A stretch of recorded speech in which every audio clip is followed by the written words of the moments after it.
Buongiorno, benvenuti a questa edizione del nostro telegiornale. Vediamo insieme i titoli.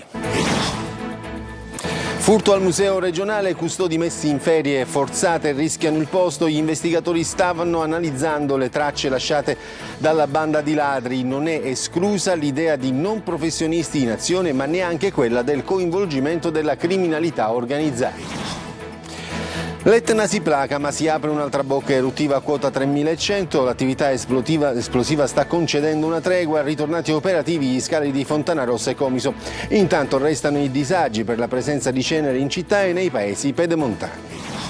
A Catania si chiude con il pontificare del cardinale Parolin l'anno giubilare agatino. Il monito dell'arcivescovo Renna: non lasciatevi rubare la gioia, Sant'Agata è un dono.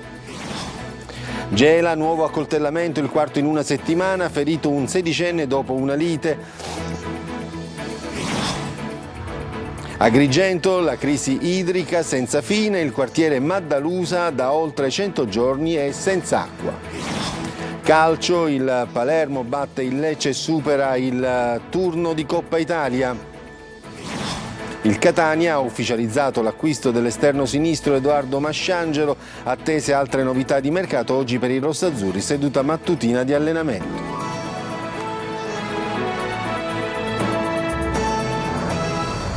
E in primo piano ancora il furto degli Antonello da Messina. A Messina vanno avanti le indagini appunto sulle opere del pittore dal museo regionale. Gli investigatori stanno analizzando le tracce lasciate dalla banda di 4 ladri. Intanto in arrivo azioni disciplinari per i custodi che sono in ferie d'ufficio. Angelo Gaiano. Oltre che su un'eventuale presenza di un basista, gli investigatori che indagano sul furto milionario di Ferragosto stanno attenzionando delle tracce lasciate dalla banda che ha trafugato in appena 2 minuti 6 opere di Antonello da Messina. Tutto farebbe pensare che ad agire non sia stato un gruppo di professionisti. Intanto per i 4 custodi in servizio al momento del colpo sono scattate le ferie d'ufficio in attesa del procedimento disciplinare che potrà iniziare solo dopo che il Dipartimento per i Beni Culturali della Regione Siciliana riceverà la relazione della direttrice del museo, Marisa Mercurio. La sanzione estrema, lo ricordiamo, prevede anche il licenziamento. Da fonti della Regione intanto si apprende che nessuna anomalia è emersa dalle verifiche fatte sui verbali interni redatte dal personale del museo nei giorni antecedenti al furto, anche se per Elisabetta Bonfato, che col marito ha ritrovato le tavole abbandonate, 2 delle alte sbarre di metallo che circondano il museo erano allargate da mesi. Intanto il governatore Schifani ha disposto un'ispezione interna e l'assessore ai beni culturali Francesco Scarpinato ha effettuato un sopralluogo nel museo per parlare col personale e per rendersi conto di persona di quanto accaduto. Le immagini catturate dalle telecamere di videosorveglianza mostrano 2 persone vestite di nero e con il volto coperto che portano via le opere. I custodi, 2 donne dipendenti regionali e 2 uomini ex ASO che lavorano alla Servizi Ausiliari Sicilia, non si sarebbero accorti di nulla. Ecco perché la procura, che indaga per furto pluriaggravato di opere d'arte, continua a mettere a confronto le loro dichiarazioni e scandagliano anche il loro passato. L'obiettivo è recuperare le preziose tavole del pittore siciliano del 400. Le piste che stiamo seguendo vanno in una molteplicità di direzioni, compresa quella della complicità interna al vaglio della procura, i buchi della vigilanza e degli addetti. Sono le parole del procuratore di Messina, Antonio D'Amato, che non esclude un coinvolgimento della mafia nel colpo. Da parte nostra, dice, non si può scartare l'ipotesi che dietro questo furto milionario ci possa essere il coinvolgimento della criminalità di tipo mafioso, storicamente interessata al furto delle opere d'arte. E adesso ci spostiamo a Palermo, dove si sono svolti gli interrogatori nei confronti dei 3 fermati per l'omicidio di Vito Genovese, l'uomo di 45 anni ucciso con un cacciavite la notte di Ferragosto, proprio nel quartiere popoloso Lo Zen di Palermo. Uno dei minorenni ha detto al GIP del Tribunale di non avere avuto alcuna intenzione di rubare dentro il box di Genovese. Insieme all'altro ragazzo stavano, dice, aprendo il loro garage vicino a quello della vittima per prendere una tenda per trascorrere i giorni di festa in spiaggia. Sarebbe nata una discussione con la vittima, prima alla finestra e poi per strada, ma loro dicono di non aver voluto colpire con alcun oggetto. Anche Paolo Poleu, di 34 anni, l'unico maggiorenne indagato, ha risposto negando di avere ferito a morte la vittima. Intanto è stata eseguita l'autopsia sul corpo di Genovese, che avrebbe confermato la presenza di lesioni, una di queste mortali, al torace. E torniamo a Catania, sull'Etna. Il vulcano si placa, anche se la notizia del giorno è l'apertura di un'altra bocca eruttiva. I crateri sommitali tornano silenti, resta una colata lavica alimentata nella desertica Valle del Bove. Pienamente operativi gli aeroporti di Catania e Comiso dopo giorni di caos e di crisi. Tonino De Mana. Dopo una decina di giorni di intensa attività, l'Etna concede una tregua, anche se la notizia del giorno è quella dell'apertura di una nuova bocca eruttiva a circa 3.100 metri di quota. I crateri sommitali sono tornati silenti, la colata ancora alimentata, posta a 1.900 metri, continua la sua discesa nella desertica Valle del Bove, raggiungendo quota 1.330 nella zona di Rocca Capra. È il quadro delineato dall'ultimo comunicato dell'INGV Osservatorio Etneo. Quel pennacchio nero che negli ultimi giorni era visibile a chilometri e chilometri di distanza è quasi scomparso, tanto da spingere gli esperti dell'INGV ad abbassare il livello di allerta per l'aviazione, il cosiddetto VONA, da rosso ad arancione. Piena operatività quindi per l'aeroporto Fontanarossa, con la riapertura di tutti i settori e la conseguente cancellazione delle restrizioni. Voli regolari in arrivo ed in partenza. Tirano un sospiro di sollievo i passeggeri in transito nello scalo etneo, che ha vissuto giorni di autentica passione a causa della cenere vulcanica. Pienamente operativo anche lo scalo di Comiso, che nei giorni dell'emergenza tra il 7 e il 15 agosto ha gestito complessivamente 324 voli, 228 dirottati da Catania, vedendo transitare oltre 38.000 passeggeri. Sempre in tema di viabilità, ma per le auto, permane il divieto di salire verso il rifugio Citelli attraverso la strada Mare Neve da entrambi i lati. Si transita invece lungo il tratto di strada provinciale colpito dal terremoto del 15 agosto scorso, all'altezza del rifugio Bruneck verso Piano Provenzana, in territorio di Lingua Glossa. Ma la cenere lavica è da un lato un incubo, come abbiamo potuto vedere, ma anche è forma di curiosità. A Zafferana Etnea residenti e commercianti convivono con l'emergenza stupore. Tra i turisti qualcuno pensa di portare la sabbia nera come souvenir, come si fa già ampiamente con le pietre del vulcano. Tonino De Mana.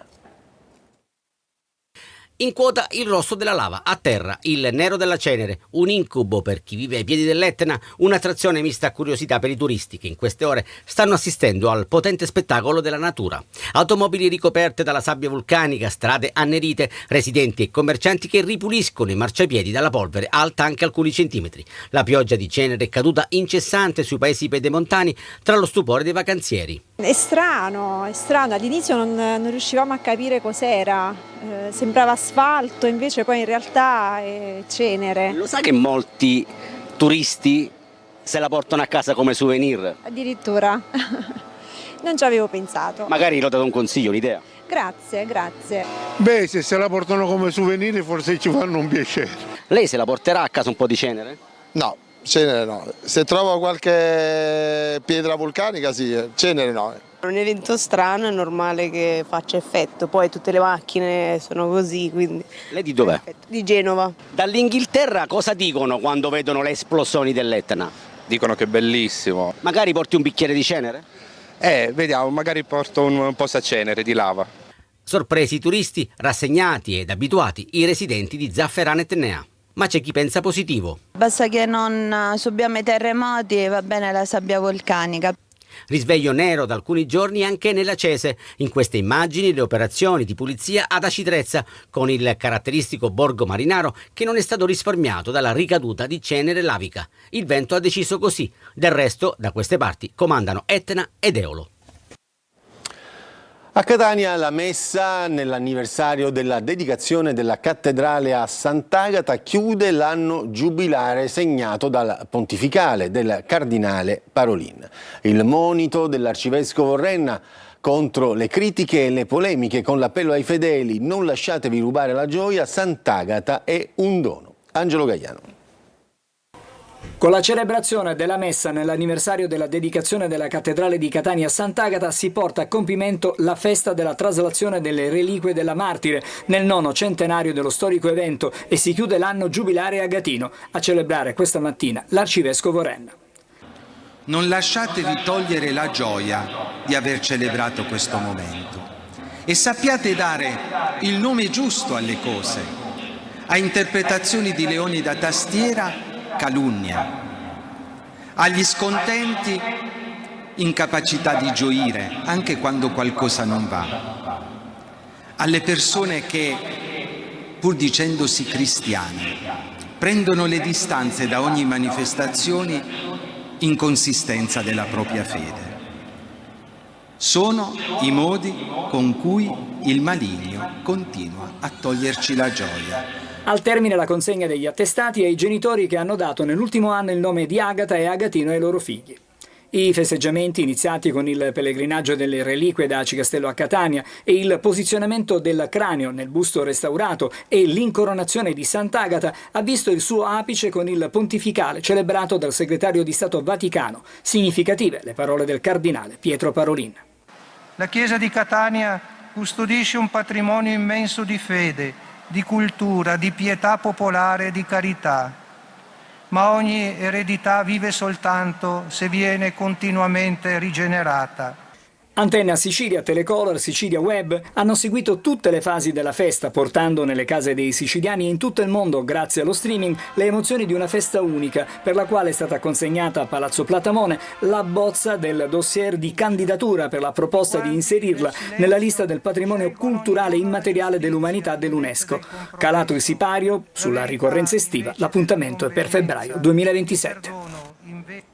E adesso ci spostiamo a Trapani, dove la nomina del direttore sanitario dell'ASP praticamente è da rifare. Il giudice del lavoro ha dichiarato infatti illegittima la nomina di Danilo Greco. Laura Spanò. Non c'è pace per l'ASP di Trapani dopo lo scandalo per il ritardo nella repertazione degli esami istologici. La nuova tegola riguarda la nomina di Danilo Greco a direttore sanitario, quindi tutto da rifare. Su ricorso infatti del dottore Cristiano Raimondo, primario di medicina dell'ospedale Paolo Borsellino di Marsala, il giudice del lavoro del Tribunale di Trapani ha dichiarato illegittima la nomina di Greco, nomina decisa nel febbraio 2025 dall'allora direttore generale dell'ASP Ferdinando Croce, che il 21 maggio dello scorso anno si è dimesso dall'incarico dopo le polemiche esplose per via dello scandalo relativo ai gravi ritardi dei referti istologici. Non sarebbe però automatico il subentro di Raimondo a Greco, c'è infatti un elenco regionale dal quale attingere, annullato in ogni caso la decisione di Ferdinando Croce. Nel frattempo Sabrina Pulvirenti, commissario straordinario dell'ASP trapanese dai primi di luglio del 2025, si limita a dichiarare: l'azienda sta provvedendo a prendere formalmente atto della sentenza emessa dal giudice del lavoro di Trapani. La Guardia di Finanza di Catania ha intensificato i controlli nelle località di maggiore afflusso turistico della provincia, con particolare riguardo alle zone costiere della Playa di Catania, di Aci Castello e di Santa Tecla, e nell'area pedemontana dei comuni di Mascalucia, Nicolosi e Belpasso. Controllati ristoranti, pizzerie, pub e altri esercizi di somministrazione di alimenti e bevande e lidi balneari, distributori di carburante ma anche autolavaggi. Sono stati scoperti 45 lavoratori in nero e 22 impiegati irregolarmente. E un sedicenne è stato ferito a coltellate durante una lite in famiglia. È il quarto episodio ravvicinato a Gela, nel Nisseno, nel quale un diverbio degenera nell'uso di un'arma da taglio. Indaga la polizia, sentiamo Gerry Italia. A Gela un altro litigio finisce nel sangue e ancora una volta a essere ferito è un giovanissimo. Questa volta è un sedicenne, soccorso e trasferito in ospedale dopo essere stato raggiunto da alcune ferite da taglio. È accaduto nel quartiere Sant'Ippolito, dove sono intervenute le forze dell'ordine. Secondo una prima ricostruzione ancora tutta da verificare, il ragazzo sarebbe rimasto coinvolto in una lite in ambito familiare. Una discussione che per ragioni ancora da accertare sarebbe rapidamente degenerata fino all'utilizzo di un coltello. Il giovane è stato affidato ai sanitari e le sue condizioni vengono monitorate. Intanto la polizia ha avviato gli accertamenti per ricostruire la dinamica, individuare chi abbia impugnato l'arma e chiarire cosa abbia fatto scattare la violenza. Ma questo episodio si inserisce in una sequenza che comincia a destare preoccupazione. È il quarto caso nel giro di poco più di una settimana nel quale una lite, un diverbio a Gela sfocia nell'uso di un coltello. Episodi diversi tra loro ma con un elemento comune: la rapidità con cui una discussione passa dalle parole all'aggressione fisica, e ancora una volta c'è un minorenne tra le vittime. Non è soltanto la cronaca di un'altra lite finita male, è una sequenza sulla quale adesso gli investigatori dovranno accendere i riflettori per capire quanto sia diffusa la disponibilità di coltelli e perché, sempre più spesso, un conflitto sembra non potersi fermare prima che compaia un'arma. Un'intera estate senza acqua, più di 100 giorni. A Maddalusa, frazione di Agrigento, l'emergenza continua, una vicenda che si intreccia con abusivismo, mancati allacci e stop alle autobotti. Davide Sardo. Oltre 100 giorni senza acqua. A Maddalusa, frazione di Agrigento, è ormai emergenza senza precedenti, una situazione che si intreccia con la particolare condizione urbanistica della zona. Molte abitazioni sono prive di regolare allaccio alla rete, di contatore e di contratto con il gestore. Una realtà legata anche all'abusivismo edilizio e ai vincoli che, in diversi casi, impediscono la regolarizzazione degli immobili. Per anni a garantire l'acqua sono state le autobotti, poi lo stop alle forniture ordinarie per le utenze senza contratto. E così le famiglie sono rimaste senza acqua e costrette a cercare soluzioni alternative. Anziani, persone disabili o comunque con delle difficoltà motorie che vanno a riempire bidoni d'acqua e in casa ci si attrezza. A volte in casa si perde anche la dignità, perché nel momento in cui bisogna fare una doccia prendendo l'acqua dai bidoni non è semplice farsela da sola, quindi devi aspettare il momento che c'è qualcuno in casa che ti aiuti. Non è una situazione più vivibile fondamentalmente. Dopo mesi di disagi, i residenti sono scesi in strada. Sit-in alla Fontana di Buonamorone con bidoni e taniche in mano per chiedere il ripristino delle forniture. Il vero Gaza siamo noi, siamo tenuti in ostaggio da chi ancora non ha capito niente. Basta, siamo stanchi. E l'acqua è un bene essenziale, perché non ce la date l'acqua? Perché abbiamo sempre pagato le nostre autobotte, datecela. E poi si risolve l'abusivismo, si risolve se ci dovete demolire. Un'emergenza che continua e che lascia centinaia di famiglie ancora in attesa di una soluzione. In Sicilia torna lo stracciabollo che permetterà ai contribuenti di regolarizzare le posizioni non pagate in tutto o in parte al 31 dicembre del 2025 senza incorrere in sanzioni e interessi. I cittadini interessati potranno effettuare i versamenti e completare gli adempimenti necessari per mettersi in regola entro il 31 ottobre del 2026. Il 31 ottobre prossimo. La misura sarà operativa tra alcune settimane quando sarà emanato il decreto attuativo dell'assessore regionale all'economia già in fase di predisposizione. Adesso c'è la pubblicità.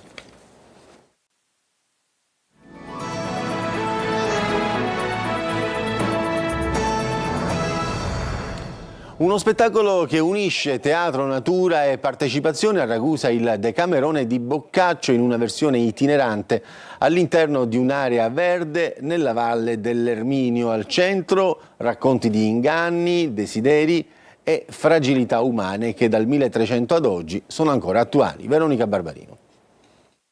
Un viaggio teatrale immersivo tra natura e racconto. A Ragusa il Decamerone di Boccaccio va in scena in una versione itinerante e contemporanea.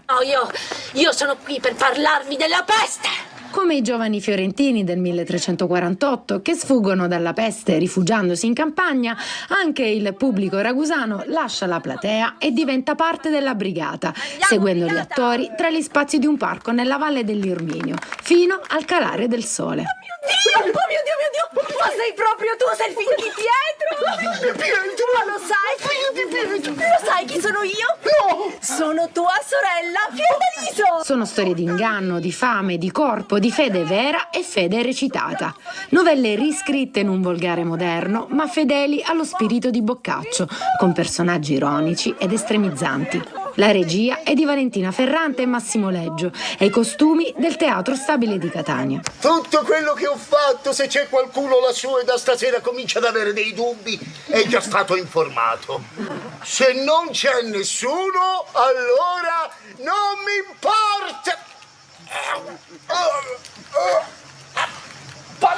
Affanculo. Un ponte tra il 1300 e l'oggi che racconta un mondo che ancora, davanti alle difficoltà, si unisce e condivide. Stavolta è morto. Dopo il successo delle prime rappresentazioni, il Decamerone tornerà in scena con altre 2 repliche a settembre. Adesso una pausa pubblicitaria, poi torniamo e parliamo di calcio.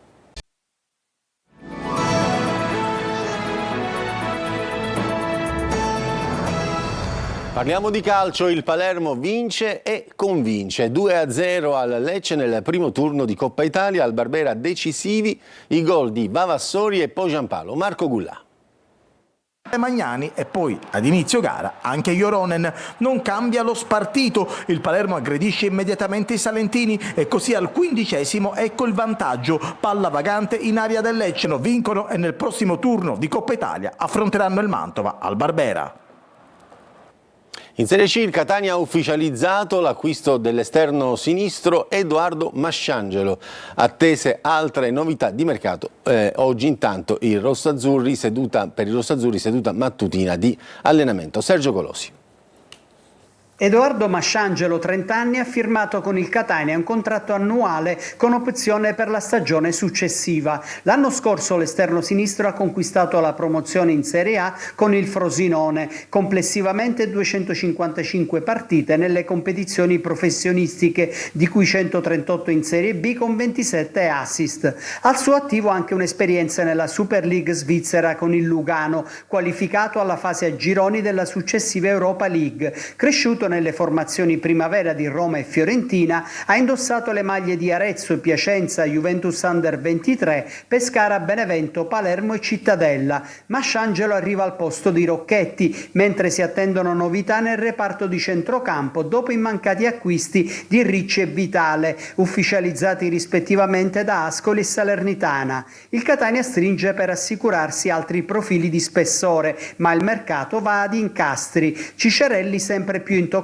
a meno di offerte clamorose. Di Gennaro e Dini pronti a partire. Si valutano offerte per Di Tacchio e Rolfini, mentre si vorrebbe monetizzare l'eventuale cessione di Gimenez, anche perché oltre a Caturano squalificato per 6 giornate e ai più che promettenti Leonardi e Russo, serve un altro bomber da doppia cifra all'attacco rossazzurro. Anche oggi seduta mattutina del Catania e mister Bianco per preparare l'esordio in campionato al Massimino contro l'Inter Under 23.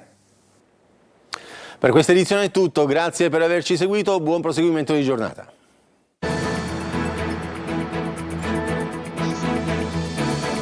Entra nel mondo dell'informazione con l'app Sicilia Web. Resta sempre aggiornato con le news e le live in diretta.